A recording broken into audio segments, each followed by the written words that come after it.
tal? Muy buenas noches. Es jueves, es 8 de agosto y un día más les saludamos aquí en Vía V, en V Televisión, un día en el que saludamos también, hoy está con nosotros Teresa Ferreiro. Teresa, ¿qué tal? Muy buenas noches. Hola, buenas noches, Antía, ¿qué tal? Teresa es responsable de proyectos, es autora de este libro, Un bulto en la mama. Tú eliges cómo abordarlo. Este es el subtítulo de un libro, Teresa, que a ti te gusta destacar este subtítulo y lo que quiere decir también de actitud ante la vida, el hecho de un día descubrirse un bulto en la mama y de repente enfrentarse a que una tiene que someterse a un tratamiento, tiene que pasar probablemente por cirugía y tú lo afrontas como responsable de proyectos que eres, como un proyecto más. ¿Esto cómo se hace? Bueno, supongo que a mí me salió así de manera un poco inconsciente, ¿no?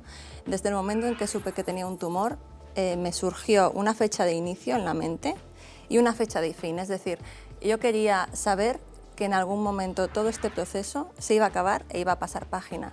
Y por tanto, todo lo que ocurriera durante ese proceso tendría unas pautas, tendría unas etapas y tendría, bueno, sus propios tiempos y sobre todo sus propias decisiones a tomar. Decisiones a tomar que tú empiezas a tomar prácticamente en el momento en el que te dicen que el tumor es maligno y que hay que extirparlo y ponerse a tratamiento. Sí, decisiones que empiezo a tomar yo como tenemos que tomar todas. Lo que pasa es que tal vez yo o fui más consciente o simplemente en un momento dado me vi en la necesidad de escribir ese momento que pasamos todas en que te piden que tomes unas decisiones en muy poco tiempo con muy poca información. Porque lo que tú demandabas precisamente, y para eso escribes tú Un bulto en la mama, es información, más datos, más información que te pueda servir a ti para afrontar un proceso como este. Sí, sí, en el momento en el que sales de la consulta del médico, te sientes dentro de un torbellino, no sabes muy bien a dónde agarrarte, y te sientes muy desbordado y lo que quieres es información veraz al margen de la que te han dado, que está muy bien, pero siempre necesitas más porque siempre hay más campos que tocar. Entonces, esa información que a ti te ayudaría para saber qué toca luego, qué viene después, no sabes dónde encontrarla. Por eso escribí el libro, porque yo enseguida me lancé a Internet, pero es un poco de formación profesional, porque estoy acostumbrada a hacerlo, estoy acostumbrada a trabajar en proyectos y a investigar. Pero dispones de muy poco tiempo, dispones de una semana y en esa semana tu vida cambia, porque empiezas o una operación o a lo mejor empiezas una quimio y durante los próximos 6 meses tu vida se va a paralizar. Entonces, en esa semana, ¿qué puedes hacer tú para tomar las decisiones con las que te sientas más cómoda, en ese grado de urgencia que te exigen y con las que tú seas consecuente? ¿Pero qué tipo de información exactamente necesitabas tú? ¿Qué buscabas tú? Porque me imagino que la primera persona que se le pregunta es al médico. Sí, yo necesitaba primero comprender qué era un tumor y por qué me había pasado a mí. Y después comprender si me iba a morir o no me iba a morir. Me parecían las pautas fundamentales. Y bueno, al preguntar por qué y qué es un tumor, al preguntar el por qué me dijeron, te ha tocado por azar. Esto fue lo primero que a mí no me encajó y te explico por qué. Yo un año antes había estado embarazada y en el 5.º mes de embarazo, empezando el 6.º ya, había perdido el bebé por una infección de placenta, que es algo que no pasa normalmente, pero fue muy doloroso, fue muy traumático. Claro, que te pases un año y al año siguiente que te aparezca un tumor de mama que también está relacionado con la feminidad, con la fertilidad, Sí. Y que te digan que no tiene nada que ver, a mí me resultó chocante. Por lo tanto, como no me convencía, miré si alguien tenía información diferente que me pudiera satisfacer de otra manera, ¿no? Y encontré que había otras teorías acerca de lo que es un tumor. Esta es la primera información que a mí me parece clave a la hora de abordar un proceso como este. Pero la pregunta que yo me hago es si saber las causas o tratar de buscar unas causas que vayan más allá pues, del azar o de que a uno le haya tocado por estadística puede ayudar de alguna manera a superar el proceso o a afrontarlo de otra manera. Para mí definitivamente, porque desde el momento en que entiendes qué está pasando y por qué te está pasando, tú puedes tomar una situación, puedes jugar de forma activa y puedes tomar las riendas de tu proceso. No te dejas llevar escuchando al médico y lo que te está diciendo que hagas, sino que si tú sabes por qué te ha surgido un tumor, que a lo mejor las causas son inconscientes, no tiene por qué haber un trauma, pero si sabes de alguna manera por qué ha aparecido ese tumor, tienes muchos más elementos, muchas más herramientas, primero para combatirlo y después para que no vuelva a aparecer. Claro. Hay una frase que a mí me ha llamado muchísimo la atención que dice Teresa, que es que tú no querías que el tumor se sentase a cenar con vosotros cada noche. Sí, porque un tumor en tu vida, un cáncer, lo invade todo. Lo invade todo. Y de repente es el tema de conversación, por lo único que te preguntan y ya no hay nada más. Efectivamente. Ya cuando te miran a la cara, si saben que tienes un tumor, sabes que te están preguntando cómo lo llevas. El qué tal no es un qué tal neutro. Y a mí esto no me apetecía. Por lo tanto, bueno, en principio mi opción fue no contárselo a mucha gente. De hecho, incluso a mis padres lo estuve prácticamente en silencio y les pedí que no lo compartieran porque quería huir de esa forma de vivirlo. También quería huir del victimismo, ¿no? Muchas veces todavía se vive el cáncer en la sociedad como si fuera algo horroroso, un estigma que implica que te vas a morir, y no quería cargar con esa carga, porque no me lo creo, además yo no lo he vivido de esa manera. En un cáncer de mama en que el 90% de las mujeres siguen vivas y sin recidivas al cabo de 5 o 10 años, pensar que te vas a morir me parece bastante dramático, bastante exagerado. Aunque hay muchos mensajes, Teresa, en positivo que tratan precisamente de hablar, bueno, pues de cómo en un proceso de recuperación o en un tratamiento la actitud del propio paciente, de la paciente en este caso es importante, a veces sí da la impresión, y corrígeme si me equivoco, de que se incide un poco más en la parte negativa de las estadísticas que en la parte positiva, que existe también. Sí, sí, estoy de acuerdo. Yo creo que muchas veces cuando los médicos te hablan, primero te dicen que es una enfermedad crónica. Cuando estás deseando oír que estás curada, y desde mi punto de vista sería mucho más beneficioso porque no estarías con esa mochila de la espalda, ¿no? Segundo, cuando te dicen que eso, se muere el 5, 10, 15, 20%, es mucho más fácil que creas que te vas a encontrar claro, en ese porcentaje que si le quitan hierro al asunto diciendo que el 95% sobrevive. Sí, creo que todavía hay una aproximación un poco negativa. Pero esto es una cosa que tiene que ver solo con bueno, pues el personal sanitario, con los médicos que nos van informando acerca de esto, que también forma parte de nuestra sociedad. Lo digo porque tú decías antes que hay que quitarse un poco esa carga. La palabra tumor o la palabra cáncer todavía van muy asociadas prácticamente a una sentencia de muerte. Sí, yo creo que todavía forma parte de la sociedad. Sí que es verdad que hace 30 años se moría mucha más gente que ahora. También es verdad que antes les pasaba a gente mucho más mayor de la edad media que tenemos ahora, y entonces estas personas todavía tienen una asociación, bueno, pues con la muerte mucho más directa que podemos tener nosotros, que ahora 1 de cada 8 mujeres va a pasar por un tumor de mama en su vida. Entonces, bueno, es muy fácil que conozcas a alguien que sigue coleteando y que sigue vivo, ¿no? Me imagino de todas formas que adoptar esta actitud ante la enfermedad y sobre todo a la hora de enfrentar, bueno, pues una cirugía, después un tratamiento, sí supone cierta parte de incomprensión. No sé si por el entorno e incluso también por parte del médico. Sí, depende de quién te toque un poco. El entorno es difícil y yo creo que ahí las personas afectadas tenemos que saber jugar con el tipo de mensaje que damos y a quién se lo contamos. No tenemos que contarle a todo el mundo todo. A veces creo que es importante protegernos, saber qué queremos hacer y no tratar de convencer a los demás de que lo que estamos haciendo está bien. Una de las razones por las que escribí el libro es porque considero fundamental que seamos nosotros quienes podamos decidir qué queremos hacer, pero desde dentro. No es un poder decidir de derecho legal sobre la mesa, sino es dar a las mujeres, en este caso, esa fuerza para que sepan que las respuestas están dentro de ellas y que de verdad se lo crean, porque una vez que son conscientes de que ellas tienen la fuerza, es mucho más fácil enfrentarse con ese entorno y decir, yo hago esto porque creo en ello, ya sea una terapia alternativa o sea la terapia convencional, es igual. Bueno, hablando de terapias y hablando de tratamientos, nosotros queremos saber también y conocer más datos. Antes hablábamos de estadísticas acerca del tratamiento que se sigue también aquí en Galicia cuando a una persona se le diagnostica un tumor en una mama, que es una de las enfermedades más comunes que sufrimos las mujeres en este país. Pero hemos querido saber también cuál es el tratamiento y no solo nos referimos en este caso pues, a una quimioterapia, a una radioterapia, sino también incluso el tratamiento psicológico que hace falta y el apoyo psicológico que un profesional puede dar a la hora de afrontar un proceso como este. Y esto es lo que nos hemos encontrado. Una prueba, un diagnóstico y el mundo se viene encima. Se estima que 1 de cada 8 mujeres tiene riesgo de padecer un cáncer de mama. Lo primero suele ser una negación, ¿no? El primero es no puede ser, seguro que hay algún error. Se nos revuelve mucho a nivel emocional todo, ¿no? Los miedos, las tristezas, las angustias, los abandonos, Dios mío, ¿qué pasará? Empezamos a plantearnos la muerte, ¿por qué me tiene que tocar a mí esto? No me lo merezco. En España se diagnostican unos 22.000 casos al año, lo que representa casi el 30% de todos los tumores del sexo femenino.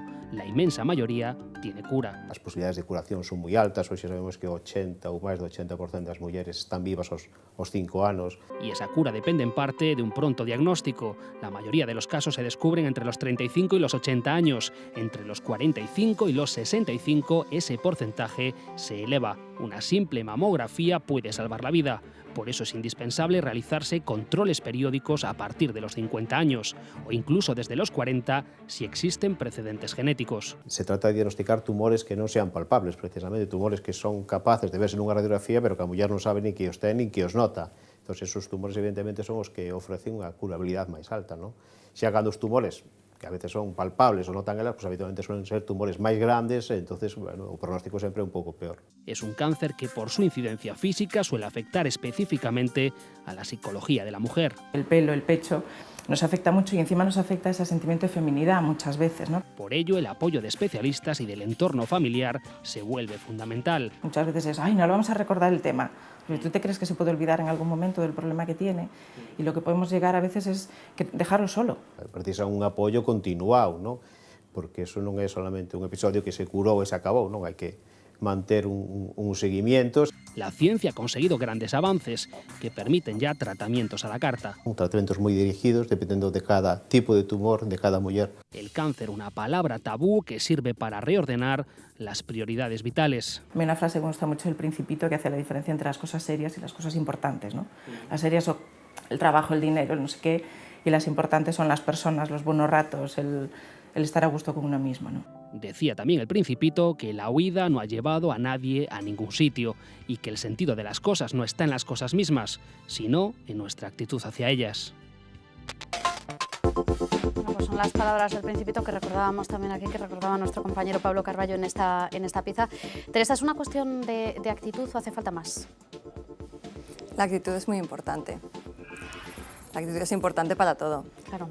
Y después yo creo que hace falta más, hace falta un tratamiento integral. Aquí hemos tenido una oncóloga y a un oncólogo y una psicooncóloga hablando, pero yo creo que nos olvidamos todavía de un tema fundamental como es la nutrición.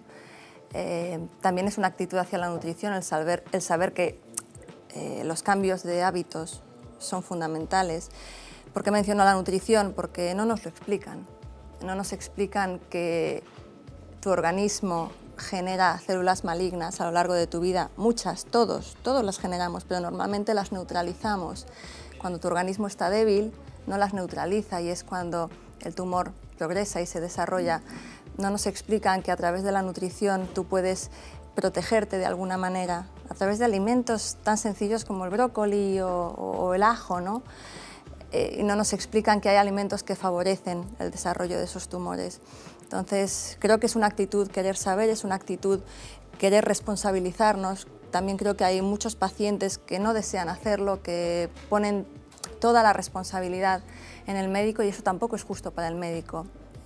Creo que la relación médico-paciente tiene que ser mucho más de tú a tú, en que el médico ponga de su parte lo que es diagnóstico, lo que es su conocimiento, pero también que se construya una relación en que ambos puedan negociar y puedan tomar decisiones juntos. Y en ese caso es cuando el paciente también ha de implicarse y ha de decir, vale, yo me comprometo a hacer esto, esto y esto por mi propia salud, que al final es lo que cuenta.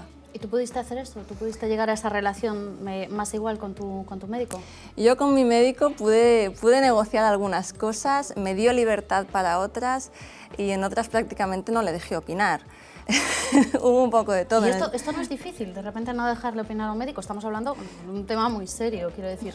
Es un tratamiento serio el que hay que seguir, un tratamiento muy riguroso y además muy duro. ¿Le resulta fácil al médico cuando tú dices, bueno, por aquí no, escuchar una negativa por parte del paciente? El mío lo aceptó. El mío, la verdad es que es una persona entrañable que iba aprendiendo a la vez que iba aprendiendo yo. Yo creo que vivió el caso un poco, bueno, como una oportunidad de saber más. Él sabía que era yo quien estaba asumiendo los riesgos, si quieres llamarlo así. Entonces, bueno, todo lo que hiciera por mi propia salud, aunque él no estuviera de acuerdo, es que no tenía manera de prohibírmelo. Porque además yo iba regularmente a sus consultas y también seguía el tratamiento que él me proponía, menos uno de ellos al final, que también lo negociamos, y bueno, yo acabé negándome a hacerlo, porque me proponía una toma de una píldora durante 5 años para inhibir el desarrollo de las hormonas, y eso se supone que facilita, que inhibe también el desarrollo del tumor. Yo le dije que consideraba que mi nutrición ya cumplía con ese efecto y además para el tema de quedarte embarazada me parecía fundamental poder acabar el tratamiento cuanto antes. Bueno, hay que decir, que esto no lo hemos contado, Teresa está embarazada de 4 meses. Sí, Ujú. sí. Esta es una parte que se explica poco, la parte de los efectos que puede tener también el tratamiento a la hora de después, sobre todo decíamos antes, quizás se diagnosticaban tumores a personas mayores, ahora estamos hablando de gente muy joven. Tú tenías 36 años. Tenía 36 años cuando me lo diagnosticaron. Conmigo, como acababa de estar embarazada y como expliqué varias veces que quería volver a quedarme, sí que, bueno, hicimos un tratamiento preventivo, pero sí que es verdad que todavía es algo que se deja correr porque está demasiado presente el... Bueno, lo urgente es curar el tumor y luego ya veremos. Lo importante es que sigas viva. Y hoy en día creo que tenemos herramientas para tener en cuenta temas como la fertilidad.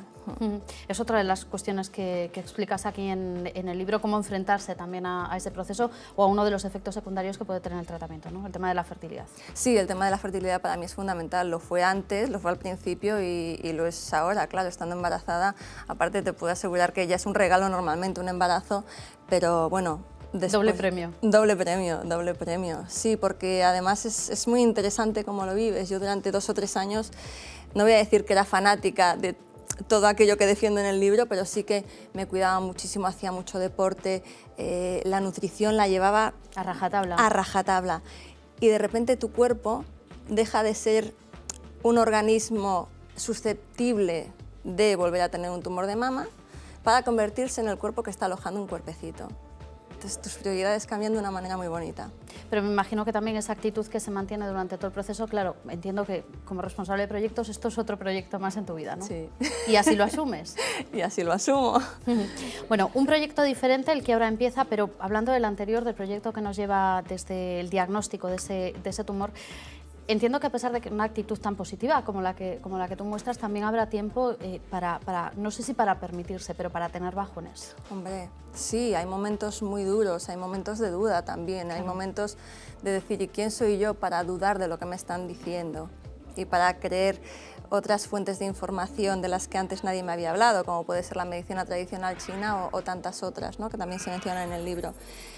Bueno, se trata al final de estar en contacto contigo misma, de aceptar esos momentos bajos y de saber cuáles son tus verdades, ¿no? Aceptar tus dudas, pero seguir adelante. Un día estás baja y al día siguiente estarás alta.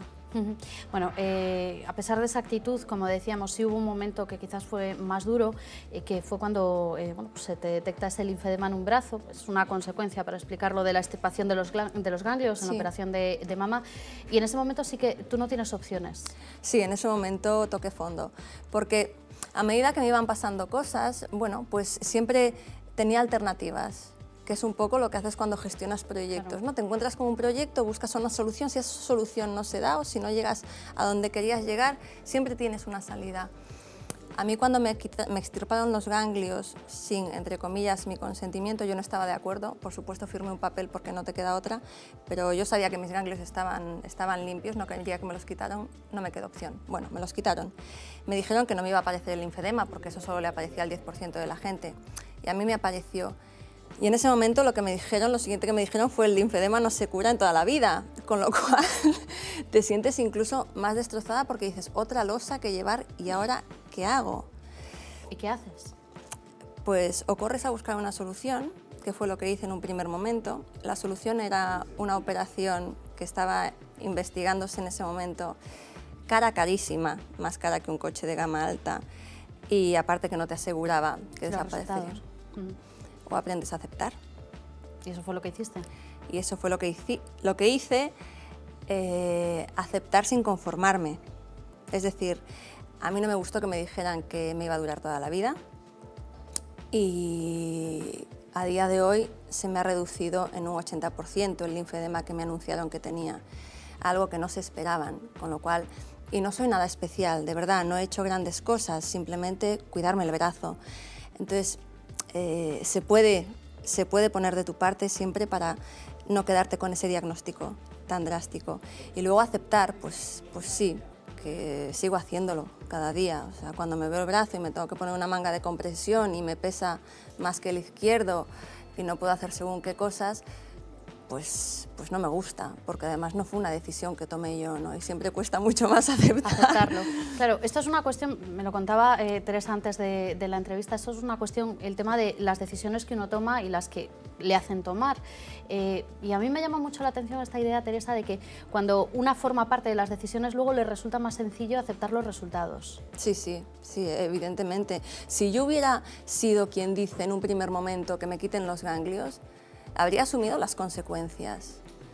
Pero cuando te imponen una decisión simplemente por protocolo y cuando como paciente no tienes herramientas para decir que no, aunque existan unos derechos de los pacientes, es igual, sobre el papel están, pero después es muy difícil que un paciente tras 8 quimios o un paciente que ve a un médico 4 escalones más arriba, es muy difícil que se plante enfrente de él. Entonces, en esos momentos sí que sientes que la decisión se te impone y cuando pasa eso y las cosas no salen como te esperabas, es cuando te derrumbas. Y es cuando yo me derrumbé, lo cual al final me vino muy bien porque como salida me puse a escribir el libro. Fue la mejor terapia que encontré. La terapia para salir de aquel bajón fue escribir el libro. Sí.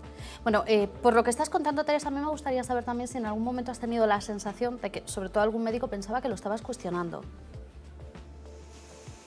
¿Es difícil responder?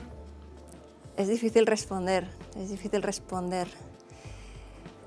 No me lo hicieron ver porque yo tampoco los cuestionaba, simplemente añadía información. Quizás se daban cuenta de que no me creía ciertas cosas como tu tumor es producto del azar, pero ellos tampoco se creían lo que les decía yo, entonces tampoco había diálogo. Simplemente... Ellos decían su parte, tú decías la tuya y nadie sumaba esa información, ¿no? No, nadie trataba de convencer al otro. Yo creo mucho en la medicina tradicional china, me convence mucho y la medicina tradicional china define el tumor como un síntoma. Es decir, nosotros tenemos meridianos energéticos que atraviesan nuestro cuerpo por medio de los canales energéticos. Cuando esa energía fluye correctamente, no hay enfermedad, estamos sanos. Por eso los médicos chinos previenen enfermedades, porque se encargan de que tu energía siempre fluya. En el momento en que hay un estancamiento, por lo que sea, por un motivo emocional, por un trauma, por un tema de alimentación, porque no te funciona bien el bazo, no sé, en ese momento es cuando se desarrollan los síntomas, que puede ser en forma de un tumor. Por eso yo digo que a mí no me servía la opción de es el azar, te extirpamos el tumor y punto, porque desde la medicina tradicional china no vale con extirpar el tumor, tienes que lograr otra vez reequilibrar de alguna manera, entonces tienes que acudir a la causa primera de por qué está aquí el tumor para poder superarlo definitivamente. Pero me imagino de todas formas, y ahora que hablas de la medicina tradicional china, a veces enfrentamos nuestra medicina occidental, a la que estamos acostumbrados aquí, con otro tipo de medicinas alternativas, otro tipo de tratamientos alternativos, y da un poco la impresión de que todo esto no se puede sumar, sino que es completamente distinto. ¿Alguna vez te han cuestionado, te han dicho, pero tú quieres tratarte esto con hierbas? Es que hacía los dos tratamientos, entonces era difícil que me cuestionaran. Claro. Ya te digo, supongo que no se lo creían, pero me dejaban hacer y sobre todo veían que estaba muy bien. Al cabo de unos meses, cuando ya me recuperé y fue una de las revisiones habituales que te hacen cada 3 meses, mi oncólogo me dijo, sí, es que tú estás muy bien, siempre has estado como un atleta. Solo me lo dijo después. ¿Durante el proceso no te lo dijo? Durante el proceso no me lo dijo. Sí me gustaría preguntar, y esto es una anécdota que cuenta también de Teresa, que a mí me gusta mucho, sí que hay médicos, y tú sí has encontrado casos de médicos que sí les gusta decirles a los pacientes la parte más positiva, la parte de estás curada. Sí, es que hay una anécdota muy bonita de un médico que además es amiga y me explicaba varias cosas, pero una de las que me contaba es que ella cuando aprendía y cuando compartía quirófano con su gran gurú, pues operaban, que normalmente era el primer paso, después quedaba la quimioterapia y la radioterapia para tratar el tumor, pero cuando operaban, después de la operación, este gran médico iba a la habitación de las pacientes y cariñosamente les agarraba del brazo y les decía, bueno, estás curada. Y esta médico que estaba aprendiendo, cuando salían de la sala le decía, pero ¿cómo les dices que está curada? Si eso técnicamente no es cierto. Y este médico le decía, ¿cuántas personas van a recaer? 10 de 100. Prefiero que 10 personas estén descontentas con el diagnóstico y vuelvan a verme que tener a 90 angustiadas innecesariamente. Y me parece tan bonito, me parece una visión tan diferente, que además simplemente esa aproximación puede ayudar a que haya menos recaídas, porque la gente no vive con miedo. Hablabas antes de que tú tienes la suerte, bueno, pues no sé si la suerte también es un producto de lo que tú has recibido como educación, tu carácter es así, de tener esa actitud positiva y activa, pero me imagino que habrá mucha gente, y te habrás encontrado gente también, pues compañeras de tratamiento, por ejemplo, a las que les resulta muy difícil tomar la decisión de ser una parte activa, ¿no?, del tratamiento. Sí, sobre todo lo que más les cuesta es cuestionar lo que les está diciendo el médico. Y ojo, aquí he utilizado la palabra cuestionar y sí. tampoco es correcto, porque yo no les propongo que cuestionen, lo que les propongo es que se planteen qué quieren hacer y sepan que hay muchas opciones diferentes, que busquen, que se informen. Y hay personas que no quieren saber más de lo que les cuenta el médico. Bueno, pues es una elección. Yo creo que pasito a pasito vamos avanzando, hay gente que está preparada para vivir las cosas de otra manera y hay otras que prefieren todavía seguir los consejos del médico como el sabio protector, pues lo respeto todo, por supuesto. Creo que el camino es... Ya lo dices aquí, ¿no? Tú eliges, si es una cuestión personal, cómo abordar este proceso. Bueno, el libro se presentó hace unos meses, has estado esta última semana aquí en A Coruña presentándolo también en la Feria del Libro. ¿Cómo lo recibe la gente? Fantástico. La verdad es que estoy muy contenta porque los propios médicos, incluso los médicos que me han tratado, se lo han leído y les ha gustado mucho. Una de ellos me dijo que le había abierto la puerta o le había ayudado a entender qué pasa cuando el enfermo o la persona diagnosticada se va de su despacho y ella cierra la puerta. Claro. Porque normalmente ella como médico se prepara a recibir al siguiente paciente. No se queda pensando cómo lo están viviendo. Por lo tanto, bueno, ya les he traído un poco de luz. Y les ha gustado en general porque, ya te digo, yo no los cuestiono, ni cuestiono ninguna de las terapias, simplemente trato de dar información. Y bueno, con personas que han vivido un proceso semejante, la reacción ha sido increíble porque de repente ha dejado de ser un libro que he escrito yo para convertirse en un libro de la comunidad, ¿no? Hace poco que estábamos en unas charlas, se levantaban y me decían gracias por escribir este libro que yo también querría haber escrito y por darnos voz.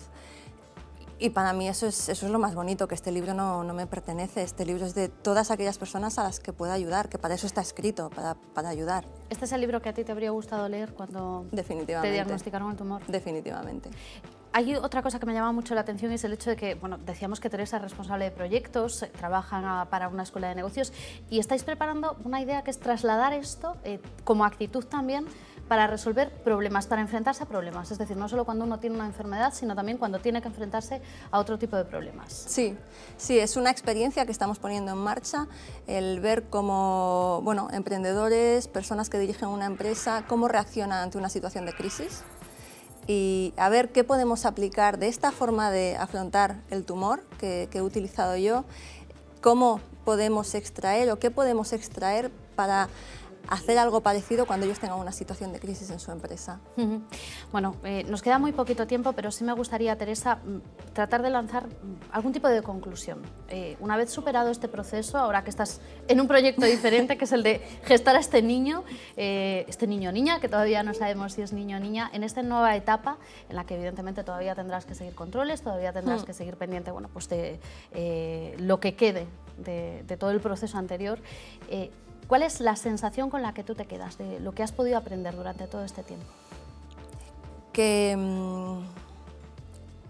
nuestro cuerpo y nuestra mente están muy relacionados y que nosotros podemos decidir cómo queremos vivir, cómo queremos sentir y si queremos estar sanos o no.